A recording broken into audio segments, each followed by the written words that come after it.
मैं आईएएस बनना चाहता हूँ और मुझे यही नहीं पता कि इस समय हमारे कॉन्स्टिट्यूशन में कितने आर्टिकल्स हैं, कितने पार्ट्स हैं। क्या तैयारी करी है मैंने? अगले साल अच्छे से तैयारी करके आऊंगा। पता नहीं इतना डिफिकल्ट पेपर क्यों आ जाता है। ऐसे ख्याल आते हैं जब हमारे सामने कोई बेसिक क्वेश्चन आता है, जैसे 2005 में आया था। नर्वस स्टूडेंट ऐसी सोचता है, लेकिन एक कॉन्फिडेंट स्टूडेंट सोचता है कोई बात नहीं। मैं ये याद करने की कोशिश करता हूँ कि लक्ष्मीकांत में शुरू में क्या लिखा था, कि हमारे संविधान में 1950 में कितने आर्टिकल्स थे?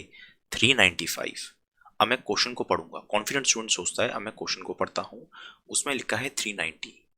अगर ओरिजिनली 395 थे एंड उसके बाद आर्टिकल्स ऐड हुए हैं, तो ऑब्वियसली से ज्यादा ही होंगे ना।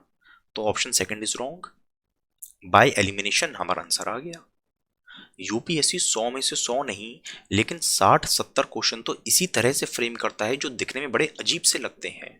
ये पता नहीं इस बार तो बहुत ही न्यूमेरिकल सी और पता नहीं फैक्चुअल कोई पेपर आया था, इसको तो रट्टे मारने पड़ेंगे, हम ऐसा सोचते हैं।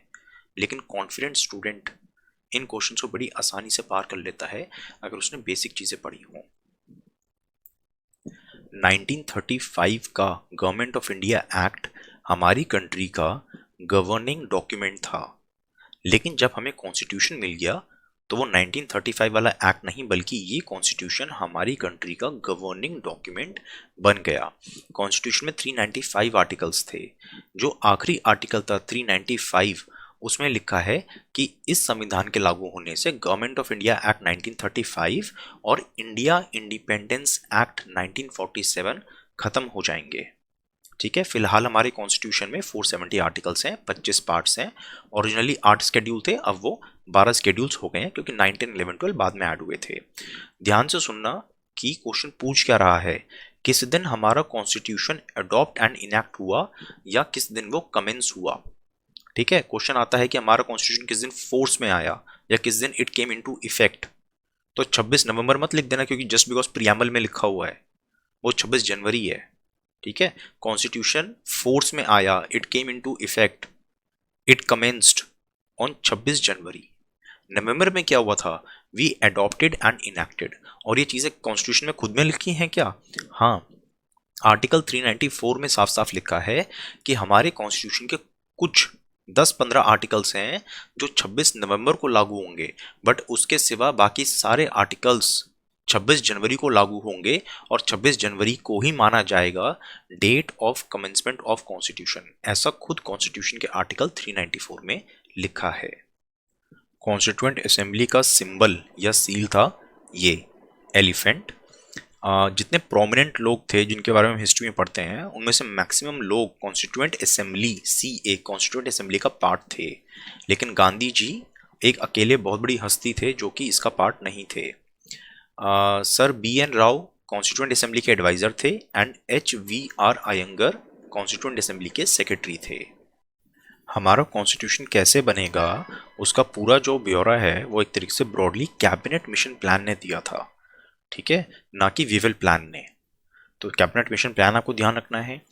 उसके मुताबिक कॉन्स्टिट्यूएंट असेंबली में 389 सीट्स होनी थी, 292 प्रोविंसेस की, 4 चीफ कमिश्नरेट प्रोविंसेस की, एंड 93 होनी थी प्रिंसली स्टेट की।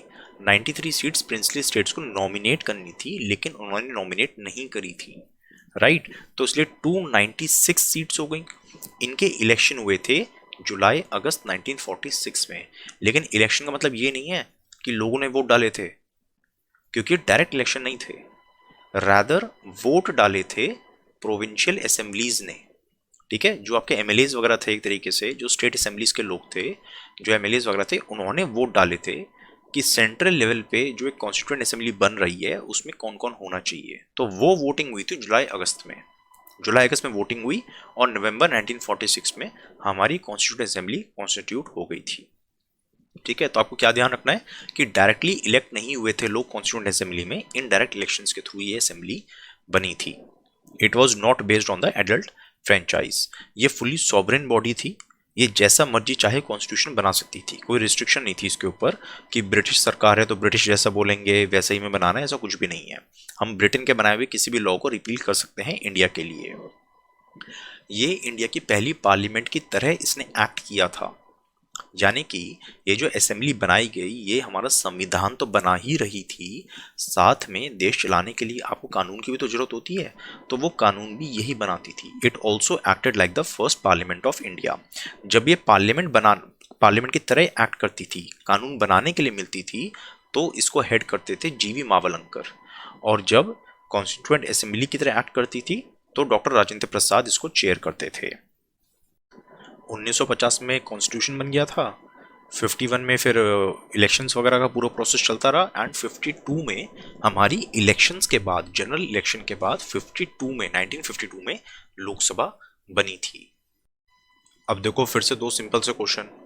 1993 का क्वेश्चन कॉन्स्टिट्यूएंट असेंबली के बारे में 4 अजीब अजीब सी चीज़ें पूछ रहा है, आप कंफ्यूज हो सकते हो, लेकिन आपको इतना तो पता है ना कि डायरेक्ट इलेक्शन नहीं हुए थे, प्रोविंशियल असेंबलीज के लोगों ने इनको इलेक्ट किया था। वो चीज़ यहाँ पे देखो, it resulted from the direct election, गलत, बाय एलिमिनेशन आंसर आ गया, ठीक है ना। और वैसे भी देखो it was not based on the adult franchise, सब लोगों ने वोट किया नहीं था, ठीक है। मल्टी पार्टी बॉडी थी, क्योंकि इसमें इंडियन नेशनल कांग्रेस थी, मुस्लिम लीग और बाद में छोटी छोटी पार्टीज भी थी, चाहे उनके मेंबर्स एक दो इलेक्ट हुए थे, लेकिन Congress was not the only party, और भी पार्टीज थी इसमें। एंड इसकी बहुत सारी कमिटीज भी थी कॉन्स्टिट्यूएंट असेंबली की, ठीक है, वैसे भी सोच सकते हो। 2002 में देखो similar question, members of constituent assembly को किसने इलेक्ट किया था? Legislative assemblies of various provinces ने। कॉन्स्टिट्यूएंट असेंबली ने और क्या क्या फंक्शंस किए थे, ये सब रटने की जरूरत नहीं है, इतना समझ लो कि आज़ादी से पहले, जब देश आज़ाद हुआ 1947 में, उससे 1 महीने पहले हमें नेशनल फ्लैग मिला, और संविधान मिलने से 2 दिन पहले हमें मिला नेशनल एंथम, नेशनल सॉन्ग और फर्स्ट प्रेसिडेंट। आज़ादी से 1 महीने पहले नेशनल फ्लैग, और संविधान से 2 दिन पहले एंथम, सॉन्ग और प्रेसिडेंट। 1949 में कॉन्स्टिट्यूएंट असेंबली ने हमारी कॉमनवेल्थ ऑफ नेशंस की मेंबरशिप को रेटिफाई किया था, यूएन मेंबरशिप को नहीं। यूएन बना था 1945 में, और 1945 में ही India was one of the founding members of United Nations, ठीक है। तो 1945 की बात है, तब तो हमारी कॉन्स्टिट्यूएंट असेंबली बनी भी नहीं थी, तो ध्यान से पढ़ना क्या चीज़ रेटिफाई करने को बोल रहा है। अच्छा, जब कॉन्स्टिट्यूएंट असेंबली बनी, सॉरी 1947 का जब इंडिया इंडिपेंडेंस एक्ट आया, जो कि ब्रिटिश पार्लियामेंट ने पास किया था, ठीक है। इंडियन इंडिपेंडेंस एक्ट किसने पास किया था? ब्रिटिश पार्लियामेंट ने। तो उसमें 3 अहम चीज़ें थी कि हमारी कॉन्स्टिट्यूएंट असेंबली फुली सॉवरेन है, वो जैसा मर्जी चाहे संविधान बना सकती है, इसकी स्ट्रेंथ रिड्यूस करके 299 कर दी गई थी, and it also acted like the parliament of India. Constituent assembly की 8 मेजर कमिटीज थी, आपको इनके चेयरमैन का नाम पता होना चाहिए, याद करना काफ़ी आसान है। ध्यान आपको रखना है कि ड्राफ्टिंग कमेटी के चेयरमैन तो बी आर अम्बेडकर जी थे, ये तो आपको पता ही है सबको, ठीक है। कन्फ्यूजन लोगों को हो जाता है स्टेट्स कमेटी में, लोग सोचते हैं कि स्टेट्स कमेटी का काम था to negotiate with the states, और वो काम तो पटेल जी ने किया होगा, लेकिन ऐसा नहीं था, ठीक है। स्टेट्स कमेटी के चेयरमैन थे जवाहरलाल नेहरू, और वो किस चीज़ के चेयरमैन थे? यूनियन पावर कमेटी के एंड यूनियन कॉन्स्टिट्यूशन कमेटी के। प्रोविंशियल कॉन्स्टिट्यूशन कमेटी के चेयरमैन थे सरदार पटेल, और advisory committee for fundamental right, minority, tribal, excluded area के भी सरदार पटेल। डॉक्टर राजेंद्र प्रसाद प्रेसिडेंट थे, ठीक है। तो वो किस चीज़ के चेयरमैन थे? कि कॉन्स्टिट्यूएंट असेंबली को हमें कैसे स्टेयर करना है, ठीक है, steering committee and rules of procedure committee के। अब कई बार क्वेश्चन आ जाता है कि ड्राफ्टिंग कमेटी के कौन कौन मेंबर्स थे। ये जो ड्राफ्टिंग कमेटी है, चेयरमैन तो थे इसके अम्बेडकर जी, लेकिन इसके मेंबर्स कौन कौन थे? नाम हमें याद नहीं होते हैं, नाम याद करना काफ़ी आसान है, नाम सिर्फ आइडेंटिफाई करना है। ध्यान रखो, चेयरमैन अम्बेडकर, और फिर हैं कृष्ण कृष्ण गोपाल माधव, ठीक है, कृष्ण कृष्ण गोपाल माधव, मुंशी सादुल्ला, सिंपल। 1996 का क्वेश्चन है कि बी आर अम्बेडकर कहाँ से इलेक्ट हुए थे कॉन्स्टिट्यूएंट असेंबली में? आपको कई जगहों पर आंसर मिलेगा इसका वेस्ट बंगाल, जो कि गलत है, ठीक है। इसका सही आंसर है बॉम्बे प्रेसिडेंसी। एक्चुअली इनिशियली वो वेस्ट बंगाल से ही इलेक्ट हुए थे, लेकिन पार्टीशन के बाद वो एरिया चला गया था ईस्ट पाकिस्तान में, इसलिए फिर वो बाद में बॉम्बे प्रेसिडेंसी से इलेक्ट हुए थे। तो अब ऐसे केस में यूपीएससी किसको सही आंसर मानेगा?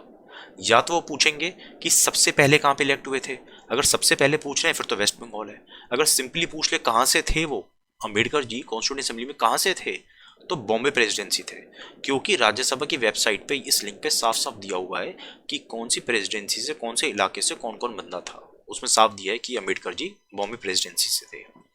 ऑब्जेक्टिव्स रेजोल्यूशन कॉन्स्टिट्यूएंट असेंबली आपने बना दी, लेकिन उसके क्या ऑब्जेक्टिव्स होने चाहिए, कुछ एक ब्रॉड आउटलाइन होनी चाहिए ना। तो वो ऑब्जेक्टिव्स रेजोल्यूशन जवाहरलाल नेहरू ने 1946 दिसंबर में मूव किया था, जिसको असेंबली ने जनवरी 1947 में इंडिपेंडेंस से पहले ही अडॉप्ट कर लिया कि हाँ भाई हम इन चीज़ों को ध्यान में रखते हुए अपना संविधान बनाएंगे। और जब पूरा संविधान बन गया उसके बाद हमने देखा कि हमने संविधान कैसा बनाया है, एंड उसी की समरी हमने बना दी प्रियम्बल। ठीक है, ऑब्जेक्टिव रेजोल्यूशन को ध्यान में रखते हुए कॉन्स्टिट्यूशन बना, कॉन्स्टिट्यूशन में क्या लिखा है उसको ध्यान में रखते हुए हमने बाद में प्रियम्बल बनाया। यानी कि जो प्रियम्बल है वो एक तरीके से ऑब्जेक्टिव रेजोल्यूशन का ही एक मॉडिफाइड रूप है। इसके कुछ फीचर्स थे भाई, जैसे people are the source of power, preamble में लिखा है ना। ठीक है, people are the source of power same चीज में लिखी थी। प्रियम्बल में कुछ चीजें हैं, India is a republic, justice, liberty, equality होना चाहिए, वो सब भी लिखा था इसके अंदर। इंडिया एक यूनियन ऑफ स्टेट्स है, हमारे संविधान में लिखा है, वो भी यहीं पे लिखा था ऑब्जेक्टिव रेजोल्यूशन में। लेकिन एक डिफरेंट बात थी, हमारे देश में रेजिडुअरी पावर्स यूनियन के पास है। यानी कि यूनियन लिस्ट, स्टेट लिस्ट और कॉन्करेंट लिस्ट, अगर तीनों लिस्ट में कोई एक ऐसा टॉपिक आ गया जो तीनों में से किसी भी लिस्ट में नहीं है, तो उस पर लॉस कौन बना सकता है, सेंट्रल गवर्नमेंट बनाती है। ऐसा हमारे संविधान में लिखा है। लेकिन ऑब्जेक्टिव रेजोल्यूशन में ऐसा लिखा था कि ये पावर स्टेट्स को दी जानी चाहिए। ठीक है, बाकी ये to safeguard the interest of tribal minority, promote world peace, welfare of mankind, ये सारी चीज़ें बड़ी बड़ी चीज़ें ऑब्जेक्टिव रेजोल्यूशन में थी। तो अगर क्वेश्चन आ जाए कि इसमें क्या क्या था, तो सारी चीज़ें टिक कर देना सिवाय residuary power to the union के, क्योंकि actual answer is residuary power to the states. Salient features of the constitution, हमारा संविधान दुनिया का सबसे लंबा संविधान है। क्यों? क्योंकि हमारा संविधान 1935 वाले एक्ट पे बेस्ड है, जो कि खुद ही बहुत बड़ा था। एंड क्योंकि इंडिया बहुत बड़ी है, उसमें डाइवर्सिटी बहुत ज़्यादा है। देखो ना, रेगिस्तान से लेके घने जंगलों से लेके समुद्र से हिमालय तक बहुत ज़्यादा डाइवर्सिटी है। और अलग अलग डाइवर्सिटी, बड़ा साइज होने की वजह से बहुत ज़्यादा डाइवर्सिटी है। वहाँ पे जो लोग रह रहे हैं उनका कल्चर मेन स्ट्रीम से बहुत ज़्यादा डिफरेंट है। उनका कल्चर बचा रहे, वो रिवोल्ट ना करें, उसके लिए हमने संविधान में ही प्रावधान लिखे हैं। ये भी एक रीज़न है कि हमें संविधान इतना डिटेल में लिखना पड़ा। और बाकी जो फेडरल कंट्रीज होती हैं उनमें जनरली सेंटर और स्टेट के लिए अलग अलग संविधान होता है। पहले हमारा प्लानिंग यही थी इनफैक्ट कि सेंटर और स्टेट के अलग अलग संविधान होंगे, लेकिन हमने फाइनली तय किया कि हमारा एक ही नेशनल संविधान रहेगा, स्टेट्स के पास अपने कॉन्स्टिट्यूशन नहीं रहेंगे। ठीक है, तो इसलिए स्टेट्स के लिए भी जो चीज़ें होनी चाहिए वो भी हमें इसी में डालनी पड़ गई। बहुत सारे लॉयर्स थे जो कॉन्स्टिट्यूंट असेंबली में थे, तो इसलिए इसकी लैंग्वेज बड़ी डिफिकल्ट है। और उन्होंने कहा कि सारी इफ्स एंड बट्स होने चाहिए इसके अंदर, लीगल लैंग्वेज के टाइप्स में एकदम राइट। एंड एडमिनिस्ट्रेटिव डिटेल्स भी इसमें लिखी हुई हैं। बाकी देशों में एडमिनिस्ट्रेटिव डिटेल्स कि देश कैसे काम करेगा वो सरकार पे छोड़ दिया जाता है, पार्लियामेंट पे छोड़ दिया जाता है। लेकिन हमें यहाँ पे पता था कि हमारे देश में फिर से कोई तानाशाह आ सकता है जो अपनी मर्जी से देश को चलाएगा। ऐसे लोगों से बचने के लिए हमारे फाउंडिंग फादर्स ने सही समझा कि एडमिनिस्ट्रेटिव डिटेल्स को भी, देश को कैसे चलाना है, हमें कॉन्स्टिट्यूशन में ही डाल देना चाहिए, ताकि कल को कोई पावर में आने का मिसयूज ना करे। और क्या साइलेंट फीचर्स हैं? सेक्युलरिज्म। देखो, सेक्युलरिज्म का जो वेस्टर्न कंसेप्ट होता है वो होता है नेगेटिव कंसेप्ट। नेगेटिव कंसेप्ट मतलब हम ये कहते हैं कि there should be separation between religion and state. सरकार को धर्म से कोई लेना देना नहीं होना चाहिए सरकार का। ठीक है, लेकिन इंडिया में पॉजिटिव कंसेप्ट है कि सरकार सभी रिलीजन्स को equal respect and equal protection देगी। ठीक है, तो इंडिया एक सेक्युलर कंट्री है क्या? हाँ बिल्कुल है, क्योंकि हमारा कोई ऑफिशियल रिलीजन नहीं है। ध्यान रखो, इंडिया का जो ऑफिशियल नाम है वो क्या है? ऑफिशियल नाम है रिपब्लिक ऑफ इंडिया। और पाकिस्तान का रिपब्लिक ऑफ पाकिस्तान नहीं। पाकिस्तान धर्म के बेसिस पे बना था, इंडिया धर्म के बेसिस पे नहीं बना था, इसलिए हमारा नाम है रिपब्लिक ऑफ इंडिया। पाकिस्तान धर्म के बेसिस पे बना था, इसलिए उसका ऑफिशियल नेम है आज भी इस्लामिक रिपब्लिक ऑफ पाकिस्तान। ठीक है, तो India is a secular country, Pakistan is not a secular country. 1986 का, पहले 1981 का क्वेश्चन देखो। सेकुलरिज्म का मतलब क्या होता है? सेकुलरिज्म का मतलब होता है कि इनमें से बेस्ट ऑप्शन कौन सा है। ठीक है, बेस्ट ऑप्शन ये रहेगा कि सरकार का, हमारे देश का कोई ऑफिशियल रिलीजन नहीं है एंड हर सिटीजन अपनी मर्जी के हिसाब से अपना रिलीजन या फेथ प्रैक्टिस कर सकता है। ठीक है, this is the most appropriate definition of secularism हमारी कंट्री के हिसाब से। 1986 का क्वेश्चन देखो। कॉन्स्टिट्यूशन में कास्ट सिस्टम को रिकॉग्नाइज नहीं किया गया है। क्यों? India is secular. आपको डाउट होगा, एग्जाम हॉल में बैठा आपको डाउट होगा, यार सेकुलर तो धर्म से रिलेटेड होता है, तो पहला सही भी हो सकता है, नहीं भी हो सकता, आपको डाउटफुल है। दूसरा पढ़ो, caste system leads to inequality. ये बात तो सही है बिल्कुल, ठीक है ना, कास्ट सिस्टम से इनइक्वालिटी होती है, इसमें तो कोई शक नहीं है, और इनइक्वालिटी संविधान के खिलाफ है। करेक्ट। कास्ट सिस्टम से अनटचेबिलिटी होती है, हाँ होती है। अनटचेबिलिटी संविधान के खिलाफ है, हाँ बिल्कुल है। यानी कि एग्जाम हॉल में बैठे हुए यू शुड अंडरस्टैंड कि 2 और 3 तो पक्की बात सही है, and hence you can say all of the above, यानी कि पहला भी फिर सही होगा। ठीक है, लोगों में कोई भेदभाव नहीं होना चाहिए, इसलिए कॉन्स्टिट्यूशन कास्ट सिस्टम को रिकॉग्नाइज नहीं करता है। लेकिन क्योंकि इंडियन सोसाइटी में कास्ट सिस्टम है, इसलिए उसके खिलाफ प्रोटेक्शन कॉन्स्टिट्यूशन देता है। ठीक है, तो रिकॉग्नाइज करना और उसके खिलाफ प्रोटेक्शन देना अलग अलग चीजें हैं। यूनिवर्सल एडल्ट फ्रेंचाइज, जो भी 18 साल से बड़े लोग होते हैं वो इलेक्शन में पार्टिसिपेट करते हैं, राइट। किस चीज़ के इलेक्शंस? लोकसभा और स्टेट लेजिस्लेटिव असेंबली के, एमपी और एमएलएस के, ठीक है ना। तो ये हमारे आर्टिकल 326 में साफ साफ लिखा हुआ है, ये 326 है, इसमें लिखा है लोकसभा और लेजिस्लेटिव असेंबलीज में जो इलेक्शन होंगे वो एडल्ट सफरेज के बेसिस पे होंगे।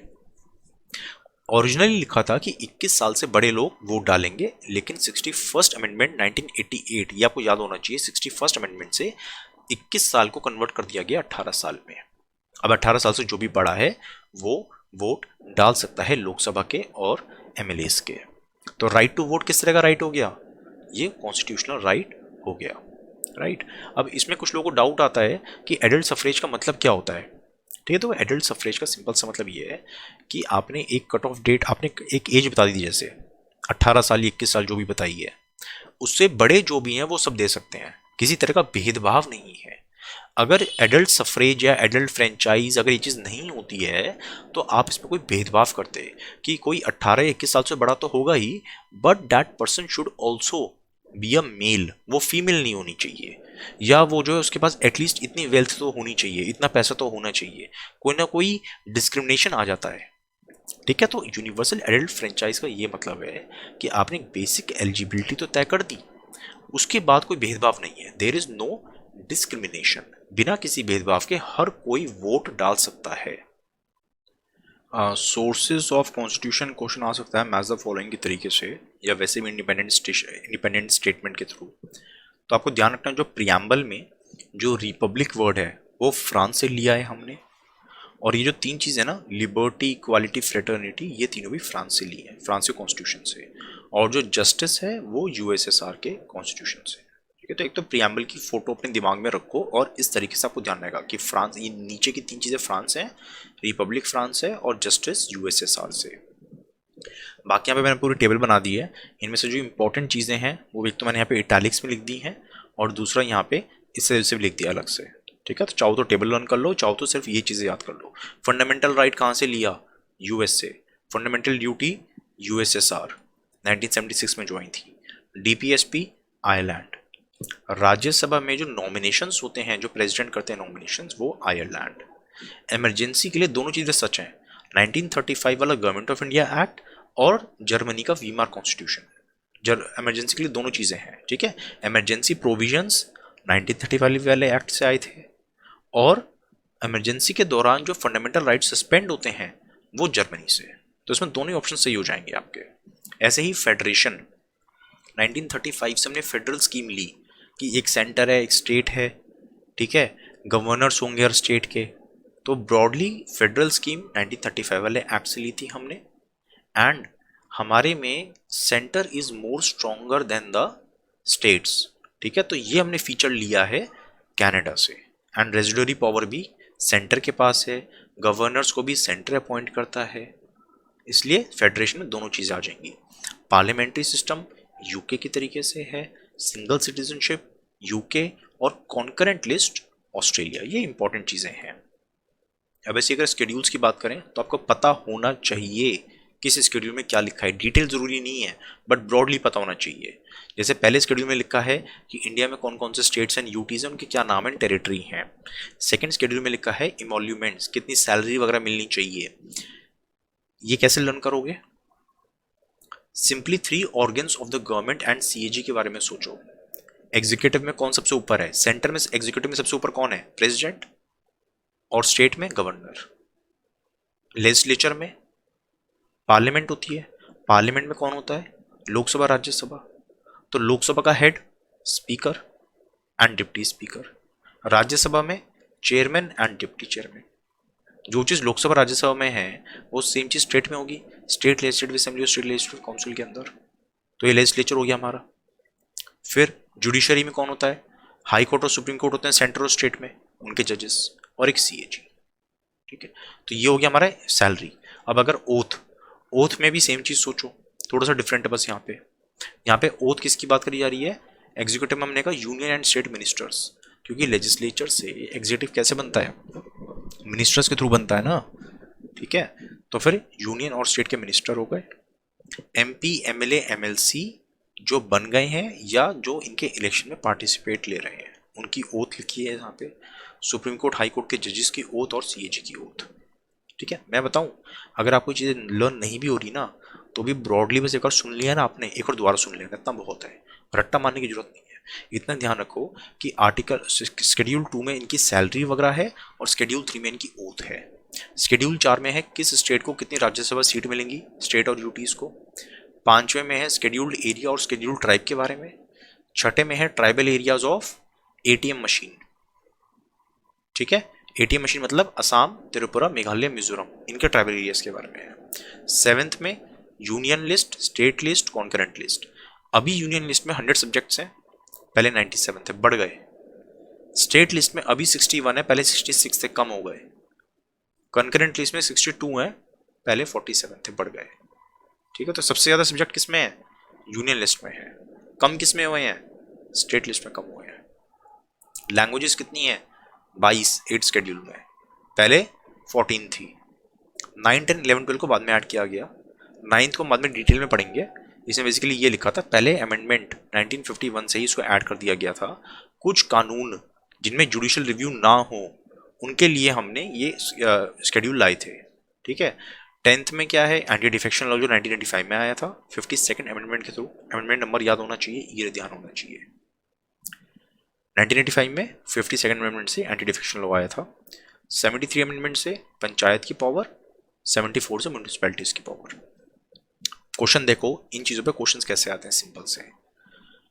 एक नया स्टेट बनाना है इंडियन यूनियन में, तो कौन सा शेड्यूल अमेंड करना पड़ेगा आपको? पहला, और शायद चौथा भी करना पड़ेगा। ठीक है, बट पहला तो है ही, इसलिए इन्होंने चौथा नहीं दिया। फर्स्ट, सेकंड, थर्ड दिया, फोर्थ नहीं दिया। क्यों? क्योंकि जब किसी नए स्टेट को एडमिट करोगे, उसके टेरिटरी और नाम वाम बदलोगे, कुछ भी करोगे, तो उसके बाद उसको राज्यसभा में कितनी सीटें मिल रही हैं वो भी चेंज करना पड़ेगा ना, हो सकता है चेंज करना पड़े। ठीक है ना, तो इसलिए 1 और 4 इसका आंसर हो सकता है। इसलिए उन्होंने 4 नहीं दिया, इसलिए 1 is the correct answer. 4th schedule में क्या है? कितनी सीटें राज्यसभा में मिलती हैं 2015 में। 5th और 6th शेड्यूल किसके बारे में है? शेड्यूल ट्राइब के बारे में। 2019 tribal land 5th schedule. Simple सा, ऊपर जो टेबल दी है बस ब्रॉडली ब्रॉडली पढ़ लो एक बार, आंसर आ रहे हैं सारे। 9th शेड्यूल कब लाया गया था? 1951 में। तब प्रधानमंत्री कौन थे? नेहरू जी। 2014 का क्वेश्चन, एंटी डिफेक्शन लॉ कौन सा शेड्यूल है? 10th schedule. कौन से अमेंडमेंट से आया था? 52nd अमेंडमेंट से आया था। प्रियम्बल ऑफ द कॉन्स्टिट्यूशन, जैसे किताब का इंट्रोडक्शन या प्रीफेस होता है, वैसे ही कॉन्स्टिट्यूशन का प्रियम्बल है। It is an introduction to the constitution. Indian constitution पहला नहीं था जिसमें प्रियम्बल था, सबसे पहला था यूएस का कॉन्स्टिट्यूशन जिसमें कोई एक प्रियम्बल था। कई लोगों ने हमारे प्रियम्बल को अलग अलग तरीकों से बोला है। कोई कहता है it is a soul of the constitution, कोई कहता है it is a jewel set in the constitution, it is a identity card of the constitution. ठीक है ना, इसको देख के आप बता सकते हो कि कॉन्स्टिट्यूशन कैसा होगा, डिफरेंशिएट कर सकते हो हमारे और बाकी कॉन्स्टिट्यूशंस को। ये ऑब्जेक्टिव्स रेजोल्यूशन पे बेस्ड है, जैसे मैंने आपको पहले समझाया। क्या कहता है प्रियम्बल? ये कहता है कि हम भारत के लोगों ने ये निर्णय लिया है कि हम भारत को ऐसा बनाएंगे और इसके नागरिकों को ये चीजें देंगे। आज 26 नवंबर को हमने अपने आप को ये कॉन्स्टिट्यूशन अडॉप्ट किया है। ठीक है, हम लोगों ने, तो सोर्स ऑफ पावर ये बताता है प्रियम्बल कि कॉन्स्टिट्यूशन को किसने बनाया, इसकी सोर्स ऑफ अथॉरिटी क्या है, क्या ब्रिटेन ने हमें पावर दी है बनाने की? नहीं, ये कॉन्स्टिट्यूशन बनाने की पावर यहाँ के लोगों ने ही खुद अपने आप को दी है। ठीक है, ये नेचर ऑफ स्टेट बताता है कि हमने कैसा ठाना है, हम इंडिया को कैसा बनाएंगे। हम इंडिया को ऐसा बनाएंगे, sovereign socialist secular democratic Republic ऐसा बनाएंगे। ऑब्जेक्टिव क्या है कि हम सिटीजन्स को ये चीजें देंगे, जस्टिस, लिबर्टी, इक्वालिटी, फ्रेटर्निटी, रट लो एक एक शब्द, justice, social, economic and political, किस तरीके का जस्टिस, ये सारे वर्ड्स आपको रटे होने चाहिए बिल्कुल।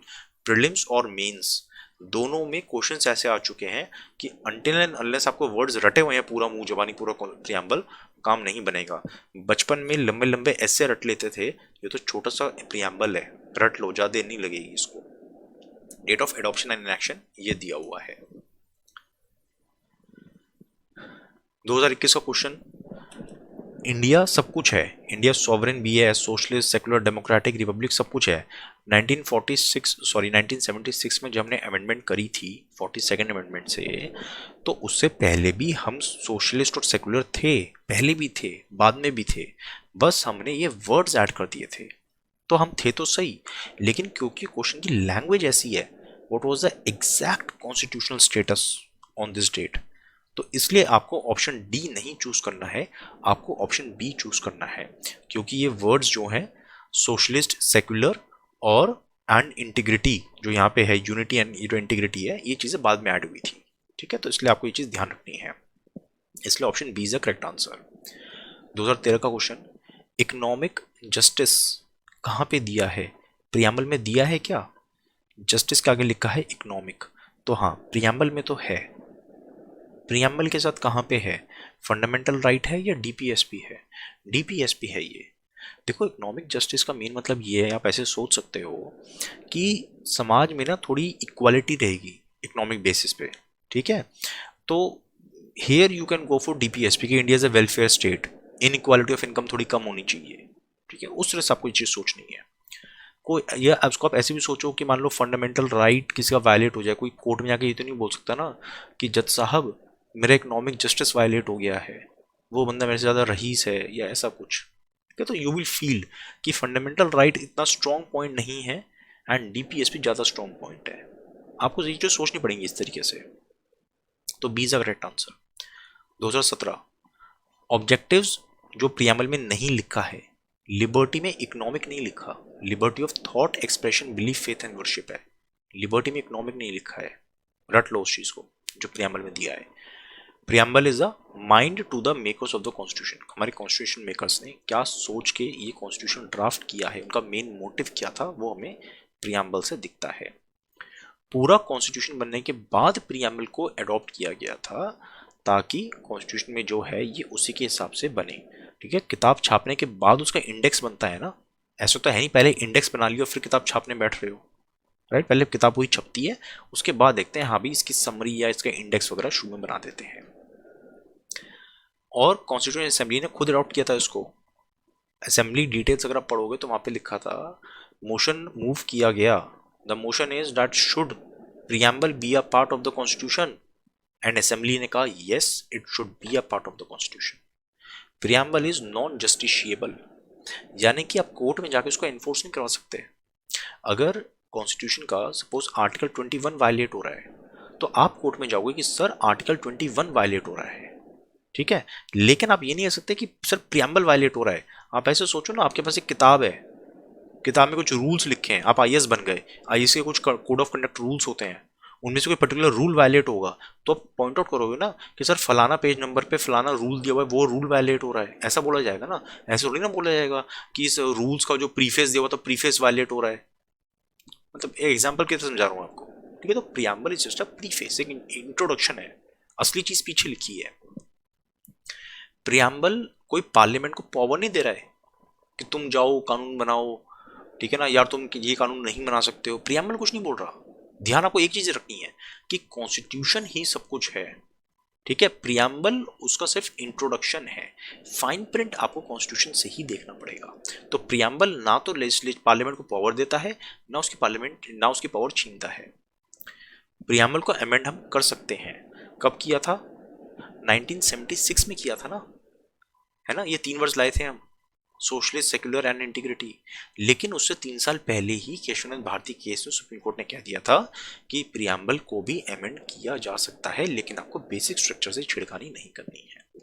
1960 के बेरूबरी यूनियन केस में सुप्रीम कोर्ट ने कहा कि कॉन्स्टिट्यूशन का पार्ट प्रियम्बल नहीं है, preamble is not a part of the constitution. Keshavnath Bharati case में कहा yes, preamble is a part of the constitution, ठीक है।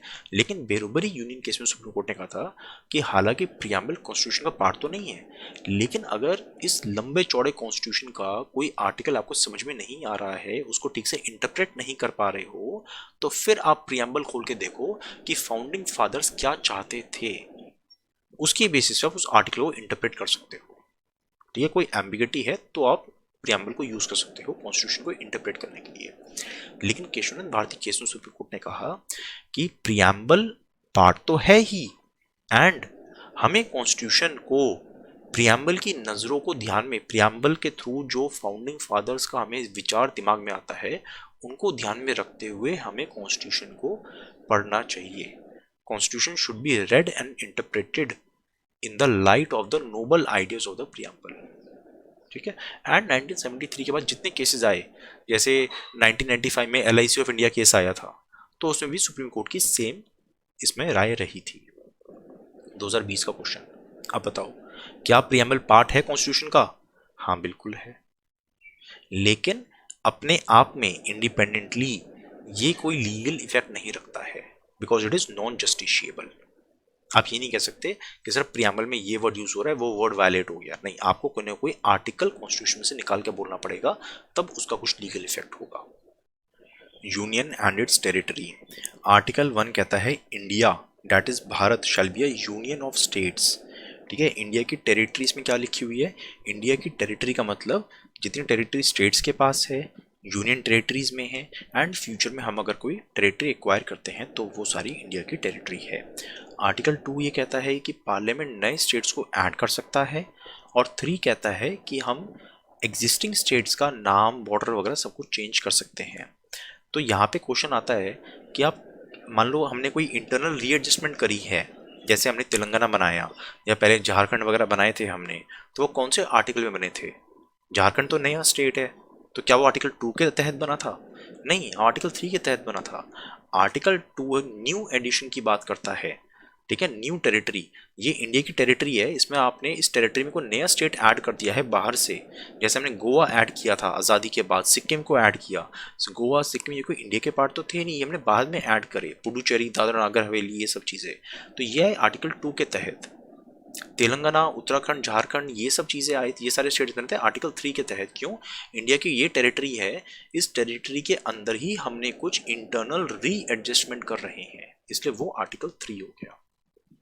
आर्टिकल 4 ये कहता है कि जब आप आर्टिकल 2 एंड 3 के तहत कोई कानून लाते हो, किसी स्टेट का कोई नाम वाम चेंज करते हो, किसको ऐड करते हो, तो उस केस में it is not a constitutional amendment, ठीक है। उसके बाद अब एक तो ये आर्टिकल के तहत कुछ लॉ लाओगे, फिर आप शेड्यूल्स 1 एंड 4 को भी चेंज करोगे, जैसे मैंने पहले बताया था। तो ये कोई 368 वाला अमेंडमेंट नहीं है, इसको आप ऑर्डिनरी लॉ की तरह अमेंड कर सकते हो, ठीक है। तो अगर कोई आर्टिकल 3, जैसे आपको स्टेट का नाम चेंज करना है, कोई नया स्टेट बनाना है, उसका प्रोसीजर क्या होता है? पहले प्रेसिडेंट उस बिल को उस पर्टिकुलर स्टेट लेजिस्लेचर को रेफर करते हैं। मान लो आपको किसी का नाम वाम चेंज करना है कुछ, आर्टिकल 3 की बात कर रहे हैं हम, स्टेट लेजिस्लेचर को रेफर होगा बिल, स्टेट लेजिस्लेचर अपनी राय दे ना दे, दे रहा है तो क्या राय दे रहा है कुछ मैटर नहीं करता, कुछ भी दे वो राय, प्रेसिडेंट सिंपली फिर उस बिल को रिकमेंड कर देंगे पार्लियामेंट को, एंड पार्लियामेंट सिंपल मेजॉरिटी से, जैसे एक ऑर्डिनरी लॉ होता है कि लोकसभा राज्यसभा में सिंपल मेजॉरिटी से पास कर दिया, दैट इज सफिशिएंट, ठीक है। अगर यूटी है तो यूटी में ये प्रोसेस भी करने की जरूरत नहीं है, स्टेट लेजिस्लेचर को भेजने की जरूरत नहीं है। अगर किसी यूटी के पास अपना लेजिस्लेचर है तब भी आपको वो बिल रेफर करने की जरूरत नहीं है। किसी और देश के साथ हमारा कोई बॉर्डर डिस्प्यूट चल रहा है, उसको हमें रिजॉल्व करना है, ठीक है, एंड उस बॉर्डर डिस्प्यूट को रिजॉल्व करने से पता चला कि हमारी कुछ टेरिटरी उनके पास चली गई, ठीक है ना, तो उस केस में एग्जीक्यूटिव एक्शन इज इनफ, सरकार नोटिफिकेशन निकालेगी, दैट इज इनफ, उसके लिए आपको कॉन्स्टिट्यूशन को अमेंड करने की जरूरत नहीं है। लेकिन अगर आप अपनी कोई टेरिटरी दे दो किसी और कंट्री को दे दो कल को, तो उसमें आपको कॉन्स्टिट्यूशन को अमेंड करना पड़ेगा। अब ये ना सब शब्दों का हेर फेर है, ठीक है ना। कल को आप ये कह दो कि अपनी टेरिटरी तो दे दो किसी कंट्री को और बोलो कि नहीं नहीं ये तो हम बहुत डिस्प्यूट्स रिजॉल्व कर रहे हैं, तो सब शब्दों का हेर फेर है। लेकिन आपको ध्यान रखना चाहिए कि अगर हम अपनी टेरिटरी किसी को दे रहे हैं तो अमेंडमेंट है वो, अगर हम सिर्फ डिस्प्यूट को रिजॉल्व कर रहे हैं तो वो अमेंडमेंट नहीं है, एग्जीक्यूटिव एक्शन से काम चल जाएगा। इंडिया और यूएसए दोनों को कहते हैं दीज आर इनडिस्ट्रक्टिबल यूनियन। कल को यूएसए टूट नहीं सकता, इंडिया टूट नहीं सकता, ठीक है। USA is USA, India is India. लेकिन जो स्टेट्स हैं उनमें डिफरेंस है। इंडिया में स्टेट्स आर डिस्ट्रक्टिबल, यूएसए में स्टेट्स आर इनडिस्ट्रक्टिबल। क्यों? देखो, आर्टिकल 1 में लिखा है कि India is a union of states, federation नहीं है इंडिया।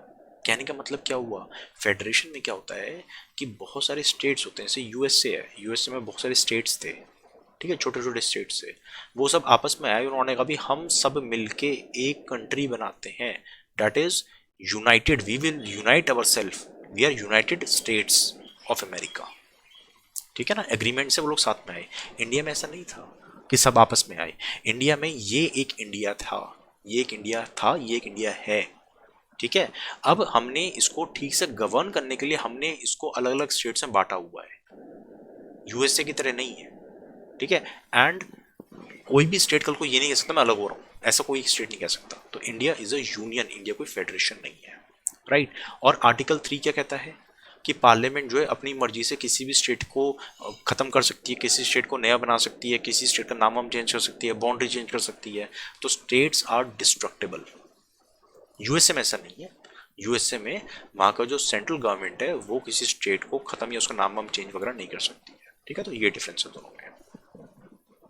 तो इसलिए टेरिटोरियल इंटीग्रिटी किसी स्टेट की गारंटी नहीं देता है कॉन्स्टिट्यूशन। पार्लियामेंट जब चाहे ऑर्डिनरी लीगल प्रोसेस से उसको चेंज कर सकती है। Territory of India is a wider expression than union of India, कोई इंपॉर्टेंट नहीं है, वैसे ही पढ़ लो एक बार। जब हम कहते हैं यूनियन ऑफ इंडिया तो हम सिर्फ स्टेट्स की बात कर रहे हैं, लेकिन जब हम कहते हैं टेरिटरी ऑफ इंडिया तो उसमें स्टेट, यूटी, फ्यूचर एक्विजिशन सब कुछ आ जाता है, जैसा आर्टिकल 1 में लिखा हुआ है। स्टेट रीऑर्गेनाइजेशन बहुत ज़्यादा डिटेल ज़रूरी नहीं है, आपको एक दो चीज़ें ध्यान रखनी है, सिर्फ क्रोनोलॉजी आपको ध्यान रखनी है। सबसे पहले 1953 में आंध्रा बना, 60 में गुजरात महाराष्ट्र, 63 में नागालैंड, 66 हरियाणा, 71 हिमाचल, 72 में मणिपुर, मेघालय, त्रिपुरा, 75 में सिक्किम, 87 में अरुणाचल, गोवा, मिजोरम, 2000 में उत्तराखंड, छत्तीसगढ़, झारखंड और 2014 में तेलंगाना। ये क्रोनोलॉजी यूपीएससी पूछ सकता है, ठीक है। जैसे 2007 में पूछा था कि कौन सा स्टेट पहले बना, कौन सा बाद में बना। छोटी सी हिस्ट्री की ये है कि 1948 में सरकार ने धार कमीशन बनाया था, जिसको बोलते थे लिंग्विस्टिक प्रोविंसेस कमीशन। उस कमीशन ने बोला कि हमें लिंग्विस्टिक बेसिस पे स्टेट्स को रिऑर्गेनाइज नहीं करना चाहिए, एडमिनिस्ट्रेटिव कन्वीनियंस पे करना चाहिए। कांग्रेस ने फिर अपनी कमेटी बनाई, JVP committee. JVP is Jawaharlal Nehru, Vallabh भाई पटेल एंड पत्ताभाई सीतारामैया। इन तीनों की जेवीपी कमेटी बनी। इसका कोई भी चेयरमैन वगैरह नहीं था, सिंपली 3 लोगों की कमेटी थी। इन्होंने भी सेम चीज़ बोली कि लिंग्विस्टिक बेसिस पे हमें स्टेट्स नहीं बनाने चाहिए, लेकिन इसका विरोध हुआ एंड फाइनली मजबूरी में 1953 में सरकार को मजबूरी में आंध्रा स्टेट बनाना पड़ा ऑन लिंग्विस्टिक बेसिस, राइट।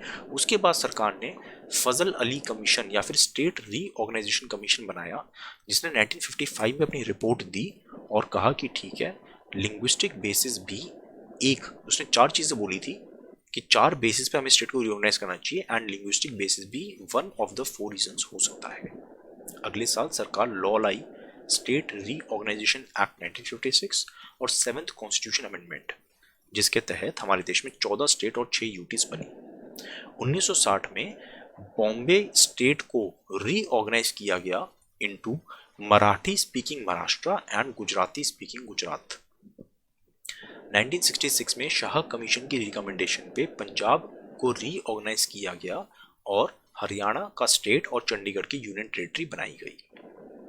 ये एक छोटी सी चीज़ है कि 26 जनवरी 1950 को हमारे देश में कितने स्टेट्स थे, तो 29 स्टेट्स थे, ठीक है ना। अब ये डिस्क्रिप्शन इतना इंपॉर्टेंट नहीं है, फिर बता देता हूँ। पार्ट ए में 9 स्टेट्स थे जो कि गवर्नर्स के प्रोविंसेस थे। पार्ट बी में भी 9 थे जो कि प्रिंसली स्टेट्स थे जिनका अपना खुद का लेजिस्लेचर था। पार्ट सी में चीफ कमिश्नर प्रोविंसेस और कुछ प्रिंसली स्टेट थे, और पार्ट डी में अंडमान निकोबार आइलैंड था। आप जैसे तो इतना ध्यान रख लो कि पार्ट डी में सिर्फ एक ही था, अंडमान निकोबार। यूपी से कल को ऐसे कह देगा कि पार्ट डी में ना सिर्फ एक था और उसका नाम था दिल्ली। अब नहीं, दिल्ली नहीं है भाई, अंडमान निकोबार था। मेरे ख्याल से इतना सफिशिएंट है इसमें। सिटीजनशिप आपको पार्ट पता होना चाहिए, पार्ट 2 आर्टिकल्स पता होने चाहिए 5 से 11। ये सिटीजनशिप के बारे में बात करते हैं, लेकिन हमारा कॉन्स्टिट्यूशन बस इतना सा कहता है कि 26 जनवरी 1950 को कौन कौन भारत का नागरिक है, बस। अब इसके बाद किस कंडीशंस में कोई नागरिक बन सकता है या किससे किसकी नागरिकता ली जा सकती है, वो सब कॉन्स्टिट्यूशन नहीं बताता है। कॉन्स्टिट्यूशन कहता है कि वो सारे काम पार्लियामेंट देखेगा, ठीक है। कॉन्स्टिट्यूशन बताता है कि इस तारीख को कौन कौन नागरिक था, दैट्स इट। फ्यूचर में सिटीजनशिप के ऊपर सारे कानून पार्लियामेंट बनाएगी, और इसीलिए 1955 में पार्लियामेंट ने सिटीजनशिप एक्ट बनाया, जिसको सब्सिक्वेंटली कई बार अमेंड किया गया। एक तो ये क्वेश्चन आ जाएगा, ठीक है ना, जो मैंने कंसेप्ट समझाया इसी के ऊपर। दूसरा क्वेश्चन ये आ सकता है कि आपको एक फंडामेंटल राइट का नाम दे दिया जाएगा और पूछा जाएगा कि क्या उस बंदे के पास, किसी फॉरेनर के पास ये सिटीजनशिप राइट, ये राइट है या नहीं। फॉर एग्जांपल 1999 में क्वेश्चन आया कि एक ब्रिटिश सिटीजन जो कि इंडिया में है, उसके पास इनमें से कौन से फंडामेंटल राइट है, कौन सा नहीं है। तो वो freedom of trade and expression, trade and profession नहीं ले सकता, नहीं क्लेम कर सकता। क्यों? क्योंकि यहाँ पे हमने बोला कि आर्टिकल 15, 16, 19, 29, 30 ये वो आर्टिकल्स हैं जो फॉरेनर्स नहीं क्लेम कर सकते हैं। तो freedom of trade and profession 19 में आता है, ठीक है ना। अच्छा, क्या वो राइट टू प्रिवेसी क्लेम कर सकता है ब्रिटिश सिटीजन? हाँ, कर सकता है, क्योंकि राइट टू प्रिवेसी आर्टिकल 21 में आता है और 21 मिला हुआ है उसको, ठीक है ना। क्या वो right to assemble peacefully claim कर सकता है? नहीं कर सकता, क्योंकि वो आर्टिकल 19 में आता है, ठीक। तो आपको यहाँ पे एक तो ये फिगर ध्यान रख लो, 15, 16 काट दो, 19 और इधर 29, 30। दूसरा, आपको हर आर्टिकल में जो फंडामेंटल राइट्स हैं उनकी डिटेल थोड़ी सी पता होनी चाहिए, उनका नाम पता होना चाहिए, ठीक है ना। वो मैं नेक्स्ट क्लास में जो फंडामेंटल राइट पढ़ेंगे तब वो चीज़ आप याद कर लोगे। 1984 में क्वेश्चन आता है, good citizen is one who is conscious of social obligation, ठीक है। अब ये अपने आप में कोई सही सेंटेंस नहीं है, लेकिन अब अगर बाकी सेंटेंस देखो तो वो बहुत बेकार है, ठीक है। जिसको किसी को परवाह नहीं है वो सिटीजन है? नहीं, ऐसी बात नहीं है। जो पढ़ा लिखा है सिर्फ वही सिटीजन है, अनपढ़ इंसान सिटीजन नहीं हो सकता इंडिया का, गलत बात। हो सकता है, वो भी हो सकता है। And rich in cultural heritage, नहीं, कोई जरूरी नहीं है। तो इन ऑप्शंस में से this is the best option. Citizenship हम कैसे एक्वायर कर सकते हैं? बाय बर्थ, डिसेंट, आपके या तो आप इंडिया में पैदा हुए हो या आपके पेरेंट्स इंडिया के हैं, ठीक है, या आपने रजिस्ट्रेशन किया है, या नेचुरलाइजेशन, काफ़ी टाइम से इंडिया में रह रहे हो, उसके बाद आप यू बिकम नेचुरलाइज सिटीजन। इन दोनों केस में you have to take the oath. And by incorporation of territory, अब जैसे गोवा, सिक्किम, इन सबको हमने इनकॉर्पोरेट किया इंडिया में, तो वहाँ के नागरिकों को हमने इंडियन सिटीजनशिप दे दी। एक बार ध्यान रखो, कोई भी इलीगल माइग्रेंट है, चाहे वो 10 साल, 20 साल, 100 साल रह ले इंडिया में, कोई भी इलीगल माइग्रेंट कभी इंडियन सिटीजनशिप एक्वायर नहीं कर सकता है। सिटीजनशिप एक्ट 2019 कैसे करता है ये काम, वो अलग चीज़ है, वो हम PT 365 में देख लेंगे, ठीक है। वो भी एक्चुअली ये कहता है कि अगर ये कंडीशंस मीट हो रही हैं तो इलीगल को लीगल मान लिया जाएगा, इलीगल को लीगल माना जाएगा और लीगल को आप सिटीजनशिप देंगे, ठीक है ना। तो वो थोड़ा टेढ़ा काम होता है वहां पे। Loss of citizenship by renunciation, कोई बंदा खुद ही अपनी सिटीजनशिप छोड़ सकता है। जब कोई बंदा अपनी सिटीजनशिप छोड़ेगा तो उसके जो माइनर बच्चे हैं, 18 साल से छोटे बच्चे हैं, उनकी भी सिटीजनशिप चली जाएगी, लेकिन 18 साल के होने पे वो फिर से सिटीजनशिप कंटिन्यू कर सकते हैं। बाय टर्मिनेशन, अगर कोई दूसरी कंट्री की सिटीजनशिप एक्वायर कर ले, आपने कहा कि मुझे इंडिया में नौकरी नहीं मिल रही, मैं तो कनाडा का सिटीजन बन जाऊंगा, तो जिस दिन आपने कनाडा की सिटीजनशिप ले ली, ऑटोमेटिकली आपकी इंडिया की सिटीजनशिप खत्म हो गई। फिर आप कितनी देशभक्ति बांटते रहो, कुछ नहीं होने वाला। बाय डेप्रीवेशन, डेप्रीवेशन में क्या है कि सरकार आपकी सिटीजनशिप कैंसिल कर देगी। कैसे? If you are disloyal to the constitution, या आप लगातार 7 साल इंडिया से बाहर रहे, या आपने अनलॉफुली वॉर के दौरान दुश्मन से बातचीत करी, उसको इन्फॉर्मेशन सप्लाई करी, ठीक है। अब इन चीज़ों में भी इफ एंड बट होते हैं।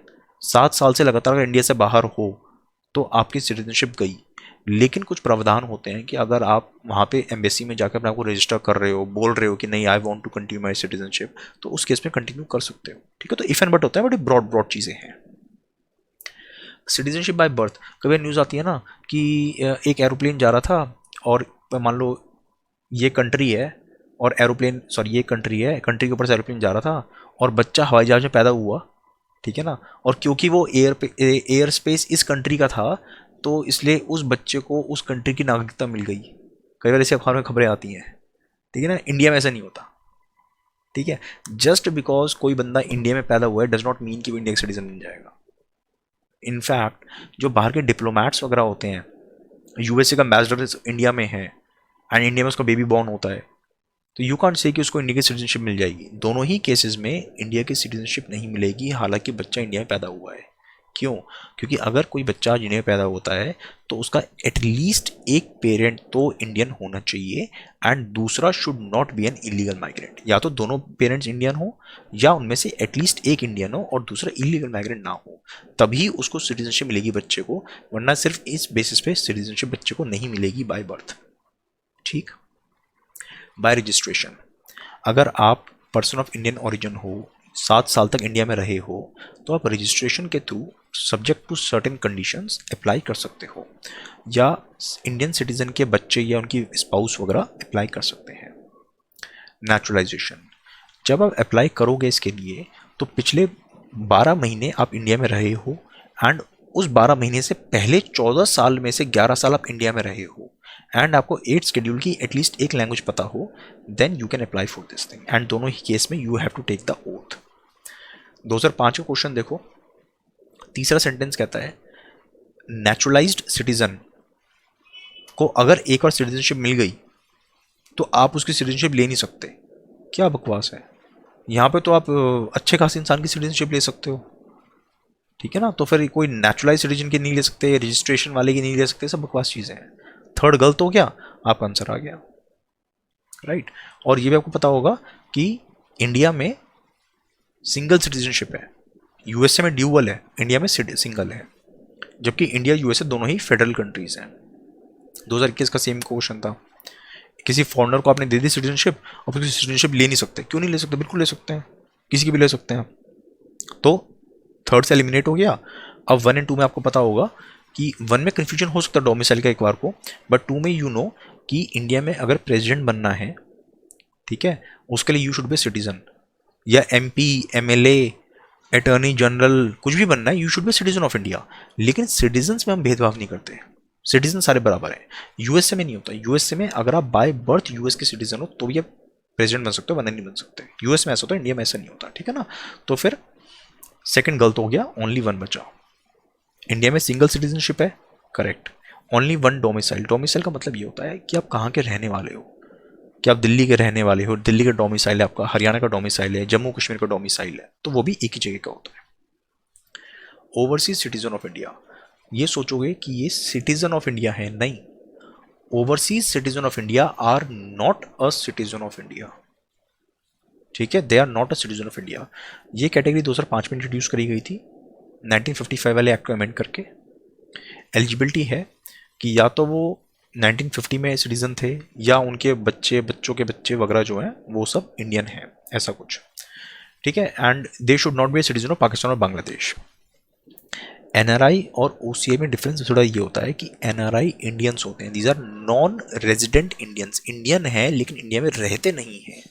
क्योंकि वो इंडियन है इसलिए उनको इंडिया आने के लिए वीज़ा की जरूरत नहीं है। ओसीआई इंडियन नहीं है, क्योंकि वो इंडियन नहीं है इसलिए उनको वीज़ा चाहिए, लेकिन सरकार ने उनको लाइफ लॉन्ग वीज़ा दे दिया है, ठीक है। अब इनके राइट्स क्या होते हैं? सिटीज़न नहीं है, क्योंकि ओसीआई सिटीज़न नहीं है इसलिए वो वोट नहीं डाल सकते, सरकारी नौकरी नहीं ले सकते, ठीक है। उनके वही फंडामेंटल राइट है जो किसी विदेशी के हैं। लेकिन एजुकेशन के मामले में आपको कोई एंट्रेंस एग्जाम वगैरह देना है, ठीक है, ग्रेजुएशन वगैरह करनी है, उन चीज़ों में उनको एनआरआई के ही तरह माना जाता है। वो कोई प्रोफेशन परस्यू करना चाहते हैं, डॉक्टर लॉयर वगैरह बनना चाहते हैं, अडॉप्ट करना चाहते हैं बच्चे, ASI archaeological survey of India के मॉन्यूमेंट साइट्स में जाना चाहते हैं, तो उनको एनआरआई की तरह ही ट्रीट किया जाता है। लेकिन अगर उनको एग्रीकल्चर लैंड खरीदना है, नहीं खरीद सकते, प्लांटेशन एरिया खरीदना है, नहीं खरीद सकते, उस केस में वो एनआरआई जैसे नहीं है, उन पे काफ़ी रिस्ट्रिक्शंस होती हैं, जैसे वो कोई मिशनरी एक्टिविटी, तबलीग एक्टिविटी, जर्नलिज्म, माउंटेनियरिंग वगैरह नहीं कर सकते हैं। नेक्स्ट क्लास 25 फरवरी को आएगी, जिसमें फंडामेंटल राइट्स से हम शुरू करेंगे। Thank you.